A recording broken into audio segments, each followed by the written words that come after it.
del Padre, del Hijo y del Espíritu Santo. Amén. Queridos hermanos, vamos a ver lo que dice el Papa Pío XII acerca del dogma de fe de la Asunción de María Santísima en cuerpo y alma al cielo. En 1950, 1 de noviembre, el Papa publicó esta bula dogmática que lleva el título en latín Munificentissimus Deus. Las encíclicas reciben su nombre de las primeras palabras del texto original. Y el texto original empieza: el munificentísimo Dios, que todo lo puede y cuyos planes providenciales están hechos con sabiduría y amor, compensa en sus inescrutables designios, tanto en la vida de los pueblos como en la de los individuos, los dolores y las alegrías, para que, por caminos diversos y diversas maneras, todo coopere al bien de aquellos que le aman. Esto lo dice el Papa como introducción. Entonces, en esta introducción, el Papa habla de las penas y tribulaciones aliviados por las alegrías. Después del pecado original, este mundo es mundo de dolor, de pecado, de problemas y también alegrías. Entonces dice, el munificentísimo Dios, que todo lo puede y cuyos planes providenciales están hechos con sabiduría y amor, compensa en sus inescrutables dignos, tanto en la vida de los pueblos como en la de los individuos, los dolores y las alegrías, para que por caminos diversos y diversas maneras todo coopere al bien de aquellos que le aman.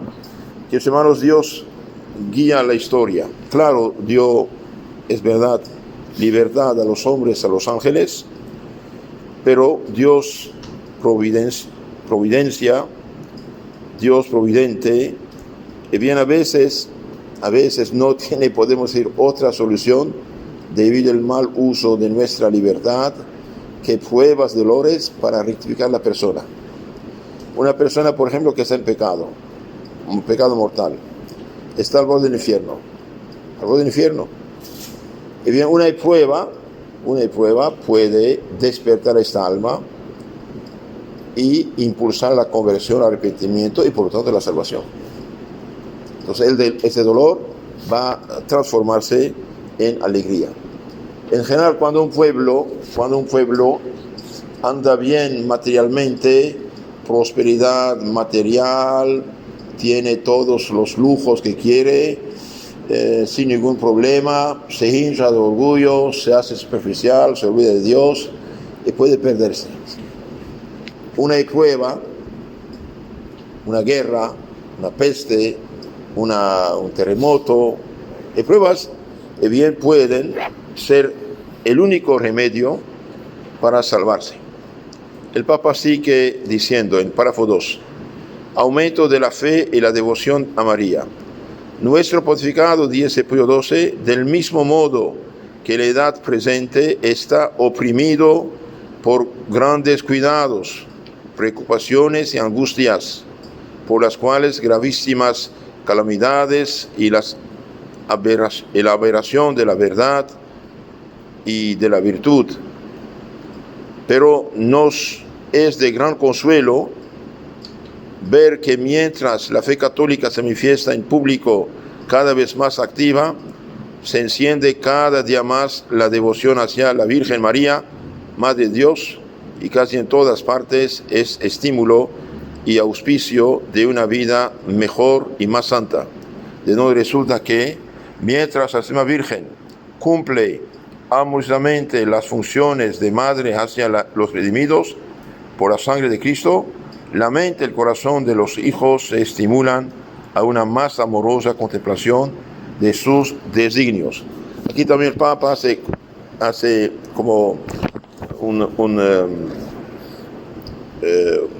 divide el pizarrón en dos, podemos decir, las dificultades de su tiempo, de su pontificado, dificultades, calamidades, preocupaciones, angustias y gravísimas calamidades, y después dice la aberración, es decir, el horror a la virtud y a la verdad. Claro, todo esto es preocupante. Además, este Papa conoció la Segunda Guerra Mundial, donde hubo unos 50 millones de muertos. Dice, frente a estas dificultades que tenemos, bien vemos en el pueblo cristiano crecer y crecer y crecer el amor hacia María Santísima, que nos impulsa a amar a la Virgen, la Madre, y por lo tanto, el que ama a la Madre ama al Hijo también. Por ejemplo, en las apariciones marianas, ¿qué pasa? ¿Para qué la Virgen aparece? Y bien, esos lugares se cambian en lugar de perdón, de misericordia y salvación. En cada santuario mariano, ¿cuántos confesionarios hay? Un montón. ¿Cuántas personas van cargadas por sus miserias y regresan, salen de ahí arrepentidos, confesados, perdonados? Hasta masones, hasta ateos se convierten. Alexis Carrel, por ejemplo, un doctor ateo de Francia, en los años, primera parte del siglo XX, iba a Lourdes para burlarse de un cierto modo. Y bien, había el tren de los peregrinos, y había una señora tan enferma que él, como doctor, dijo: esta persona no va a pasar, no llegar a Lourdes. Llamó a otro doctor amigo: quiero tu examen también, tu diagnóstico. Está muy mal. Y bien, 2 días después, en Lourdes, esta persona caminaba sana en las calles de Lourdes, después de ponerse en el agua milagrosa, la piscina milagrosa. Entonces, estas cosas sí son importantes a saber. El amor a la Virgen impulsa amor a Jesús. Un historiador con mucha razón decía que donde se ama a María, se ama a Jesús, y se guarda, se mantiene la fe en Jesús, Dios hecho hombre. Párrafo 3. Habla de la preparación histórica de este dogma. Entonces, después de esta introducción, va ahora a hablar de la preparación histórica de este dogma de la asunción de María en cuerpo y alma.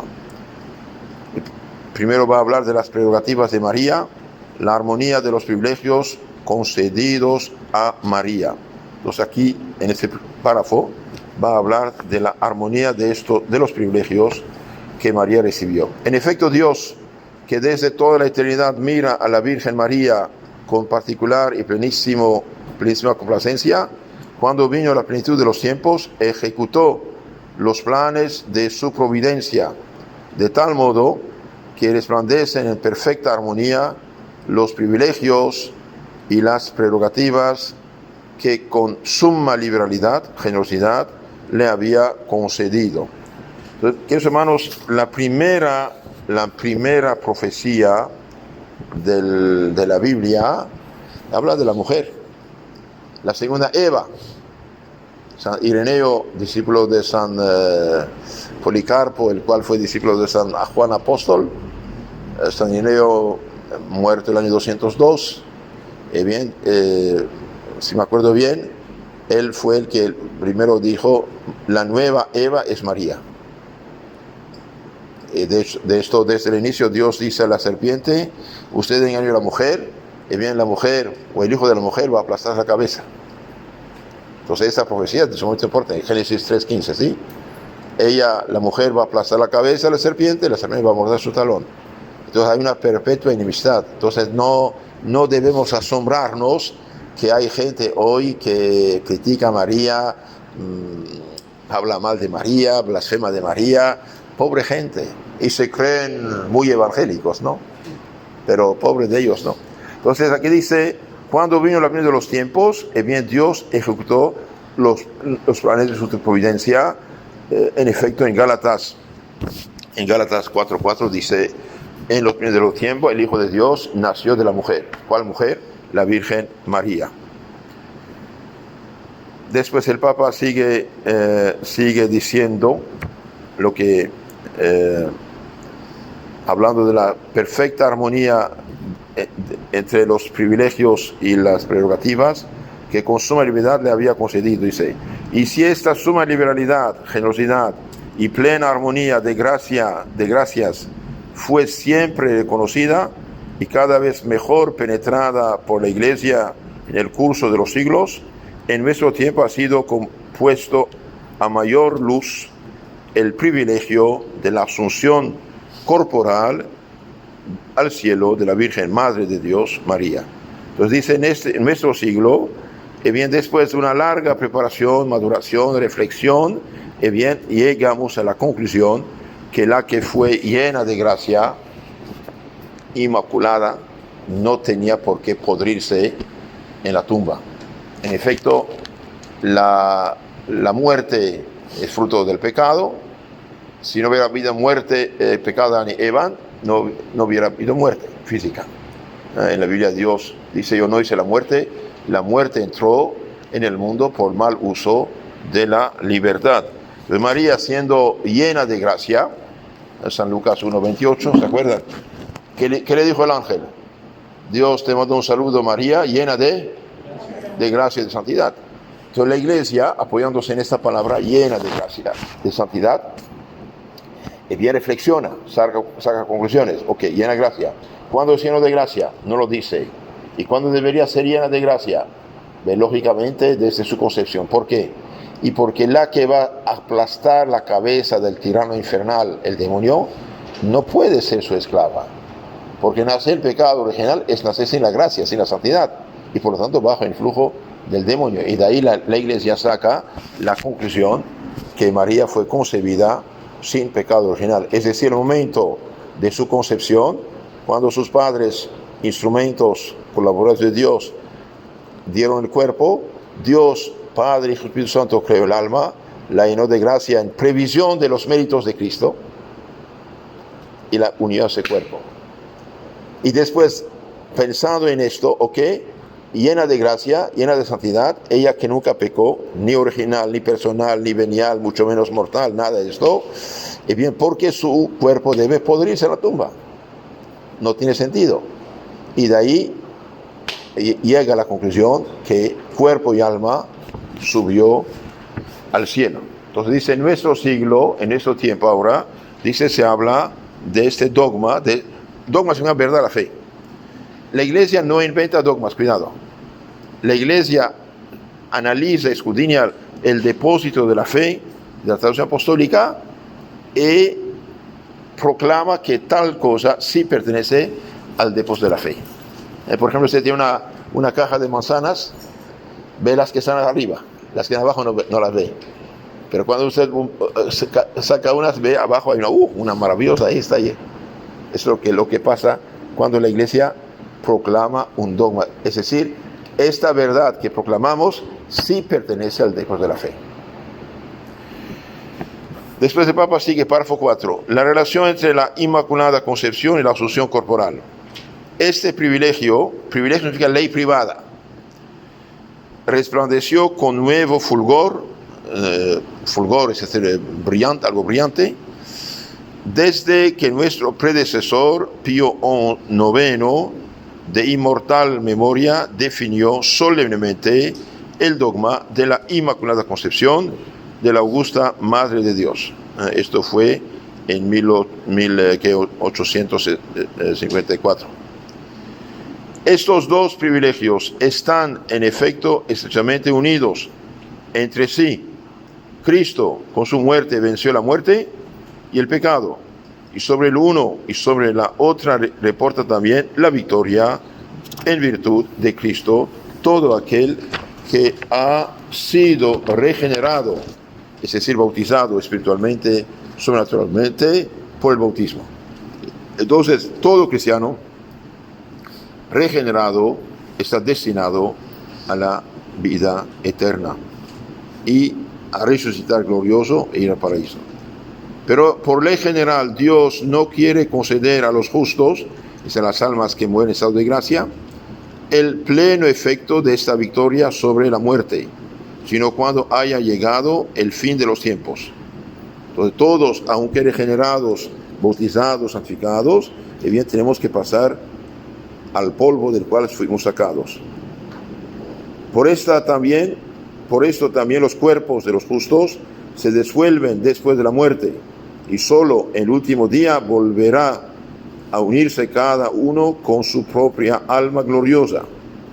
Pero de esta ley general quiso Dios que fuera exenta la bienaventurada Virgen María. Entonces, de la ley de la muerte, solo la Virgen fue elegida para pasar a otra cosa. Ella, por privilegio del todo singular, venció al pecado con su concepción inmaculada. Por eso no estuvo sujeta a la ley de permanecer en la corrupción del sepulcro, ni tuvo que esperar la redención de su cuerpo hasta el fin del mundo. Entonces todos los justos, debido al pecado original, y bien, aunque justificados, perdonados, santificados, tienen que esperar la resurrección para que su cuerpo, junto con el alma, goce de Dios. Hay una excepción, la Virgen. ¿Por qué? Y porque ella, debido a que fue concebida sin pecado, bien, ella fue preservada de la corrupción del sepulcro. Después el párrafo 5 dice, la cristiandad anhela esta dogmatización, nuevas esperanzas después de 1854. Entonces, en 1854, Pío IX, frente al naturalismo, darwinismo, masonismo, ateísmo, proclama que la única inmaculada es la Virgen María, todos los demás nacemos en pecado. Bien, después de la proclamación de ese dogma, dice el Papa, bien, se anheló la proclamación del otro dogma, la Asunción de María. Por eso, cuando fue solamente definido que la Virgen María, Madre de Dios, estaba inmune de la mancha hereditaria en su concepción, es decir, concebida sin mancha, sin pecado original, los fieles se llenaron de una nueva, más viva esperanza de que cuanto antes fuera definido por el Supremo Magisterio de la Iglesia el dogma de la asunción corporal al cielo de María Virgen. Como dije, si ella no conocía el pecado original, porque tiene que pudrir su cuerpo en la tumba. Efectivamente, se vio que no solo los fieles particularmente, sino los representantes de naciones y de provincias eclesiásticas, aún no pocos padres del Concilio Vaticano I, pidieron con vivas instancias a la Sede Apostólica esta definición. Entonces el pueblo cristiano, los obispos, los sacerdotes y los fieles pidieron esto. El párrafo 6. Los estudios y las peticiones dirigidas a la Santa Sede. Entonces, antes de proclamar un dogma de este tipo, se hace un estudio muy profundo sobre la Sagrada Escritura, la traducción apostólica, los padres de la Iglesia, el magisterio de la Iglesia, la obra de los santos, la fe cristiana de todos los siglos. No es que así van a hacer las cosas. O sea, después estas peticiones y votos no solo no disminuyeron, sino que aumentaron de día en día el número e instancia. En efecto, a este fin fueron prometidas cruzadas de oraciones. Primero pedir a Dios luz, cruzadas de oraciones. Muchos eximios teólogos intensificaron sus estudios sobre este tema, ya en las universidades públicas, eclesiásticas, ya en las otras escuelas destinadas a la enseñanza de las sagradas disciplinas. En muchas partes del orbe católico celebraron congresos marianos, tanto nacionales como internacionales. Entonces dice, en las universidades, en las facultades de teología, donde quiera que se estudie la ciencia sagrada, bien, se estudiaron muchos estudios, incluso se hicieron congresos, es decir, gente que va a consagrar mucho tiempo a estudiar tal tema sobre este asunto. Todos estos estudios e investigaciones pusieron más de relieve que en el depósito de la fe confiado a la iglesia estaba contenida también la asunción de María Virgen al cielo. Después de todos los estudios, bien se ve que sí, la fe del pueblo cristiano en María Asunta existe, está en el depósito. Generalmente siguieron a ello peticiones en que se pedía instantáneamente a esta sede apostólica que esta verdad fuese solamente definida. En esa piadosa emulación, los fieles estuvieron anualmente unidos con sus pastores, es decir, los obispos, sacerdotes, los cuales en número verdaderamente impresionante dirigieron peticiones semejantes a esta cátedra de San Pedro.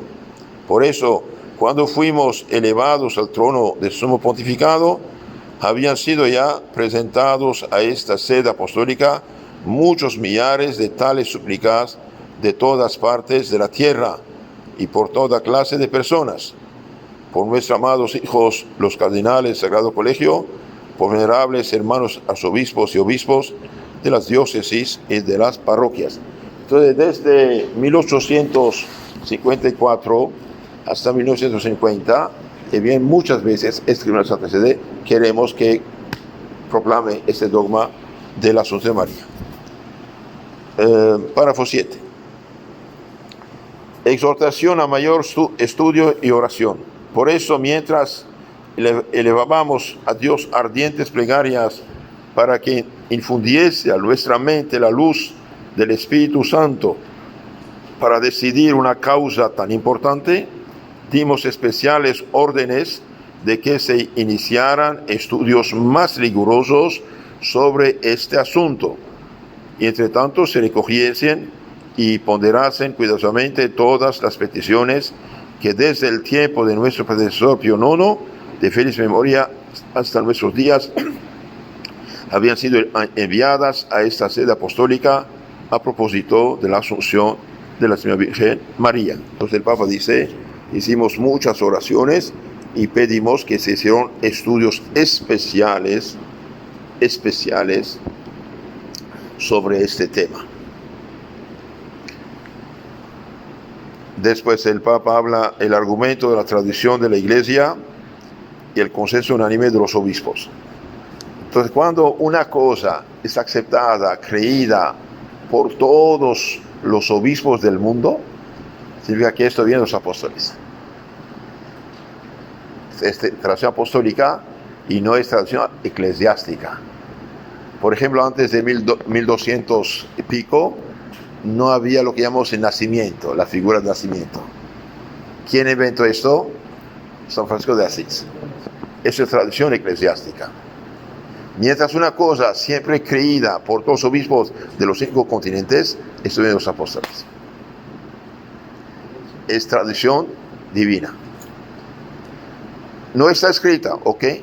La Biblia dice que todo no está escrito, entonces no podemos, porque no está escrito, no hay ningún lugar en la Biblia que dice todo está escrito, debe ser escrito. Eso no existe, es una invención protestante.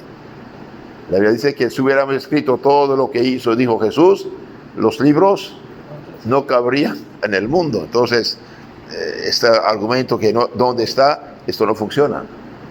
Si una parte está escrita, una parte no está escrita. Ustedes saben que la tradición apostólica, es decir, la palabra de Dios confiada a los apóstoles, predicada por los apóstoles después de haber recibido el Espíritu Santo, y bien durante unos 15, 20 años no había nada escrito. Predicaban, bautizaban, casaban, celebraban misa, los sacramentos. Eso se llama tradición apostólica. Después, poco a poco, una parte va a ser puesta por escrito, los 27 libros del Nuevo Testamento, las cartas, los 4 evangelios, Apocalipsis y Hechos de los Apóstoles, y la parte no escrita se llama tradición apostólica, sí. Entonces, después el Papa dice, la encuesta oficial, pero como se trataba de cosas de tanta importancia y gravedad, creímos oportuno pedir directamente y de forma oficial a todos los obispos del mundo que nos expusiesen abiertamente su pensamiento. Entonces, el Papa manda una carta a cada obispo del mundo. ¿Qué has recibido? ¿Qué piensas? Por él, el 1 de mayo de 1946, les dirigimos la carta Dei Pare Virgenis Mariae, en la que preguntábamos: si vosotros, venerables hermanos, en vuestra eximia sabiduría y prudencia, creéis que la asunción corporal de la Virgen se puede proponer, definir como dogma de fe, y si con vuestro clero y vuestro pueblo lo deseáis. Aquí hay dos preguntas. Ustedes, que son los doctores de la fe, sucesores apóstoles, ¿qué piensan? ¿Conviene o no conviene proclamar la asunción de María al cielo? ¿Qué piensan ustedes? ¿Qué piensa su clero? ¿Y qué piensa el pueblo cristiano? ¿Qué desean? La respuesta cuasi unánime del magisterio ordinario y aquellos que el Espíritu Santo ha puesto como obispos para regir la iglesia de Dios, esto es Hechos Apóstoles 20-28, al creer definible como dogma de fe la asunción corporal al cielo de la Madre de Dios, presentándonos la enseñanza concorde del magisterio ordinario de la iglesia y la fe concorde del pueblo cristiano, por él sostenida y dirigida, manifestó por sí mismo de modo cierto e infalible que el tal privilegio es verdad revelada por Dios y contenida en aquel divino depósito que Cristo confió a su esposa, para que lo custodiese fielmente y fielmente lo proclamase. Y por eso infaliblemente cumple el magisterio de la iglesia, no ciertamente por industria puramente humana, sino por hacer el Espíritu de verdad, y por eso infaliblemente cumple su mandato de conservar plenamente puras e íntegras las verdades reveladas y las transmite sin contaminaciones, sin añadiduras, sin disminuciones. Y aquí el Papa dice cosas muy importantes. El deber del magisterio del Papa y los obispos es conservar inmune de toda mancha, de todo error, y comunicar integralmente lo recibido desde la fe. En efecto, como enseña el Concilio Vaticano I, a los sucesores de Pedro no fue prometido el Espíritu Santo para que por su revelación manifestase una nueva doctrina, sino para que con su asistencia custodiasen inviolablemente y expresasen su fidelidad la revelación transmitida por los apóstoles, o sea, el depósito de la fe. Que, hermanos, esto también muy importante. El Concilio Vaticano I, 1870, cuando proclamó la infalibilidad del Papa, dice esto. Dice, en efecto, como enseña el Concilio Vaticano I, a los sucesores de Pedro no fue prometido el Espíritu Santo para que por su revelación manifestase una nueva doctrina. No puede. La doctrina ya está toda dicha. Sino para que con su asistencia custodiasen inviolablemente y expresasen con fidelidad la revelación transmitida por los apóstoles, o sea, el depósito de la fe. Y por eso, del consentimiento universal del magisterio ordinario de la Iglesia, se deduce un argumento cierto y seguro para afirmar que la asunción corporal de la Virgen María al cielo, la cual en cuanto a la celestial glorificación del cuerpo virgineo de la augusta Madre de Dios, no podía ser conocida por ninguna facultad humana con sus solas fuerzas naturales. Entonces, finalmente dicen que la asunción de María al cielo es verdad revelada por Dios, y por eso todos los fieles de la Iglesia deben creerla con firmeza, fidelidad y seguridad. Porque, como enseña Vaticano I, deben ser creídas por la divina y católica todas aquellas cosas que están contenidas en la palabra de Dios, escrita y transmitida oralmente, y que la Iglesia, o con solemne juicio o con su ordinario universal magisterio, propone a la creencia como reveladas por Dios. Entonces, lo que hoy llamamos los dogmas de la iglesia, poco a poco se proclamaron frente a errores. Siempre se enseñó lo que tenía que enseñarse, fue creído, pero cuando hubo errores, cuando hubo problemas, viene la iglesia, esa es la fe católica, anatema el que dice el contrario. Entonces dice aquí, la iglesia universal, magisterio de todos los obispos del mundo y la fe del pueblo cristiano sí creen que María subió al cielo, cuerpo y alma.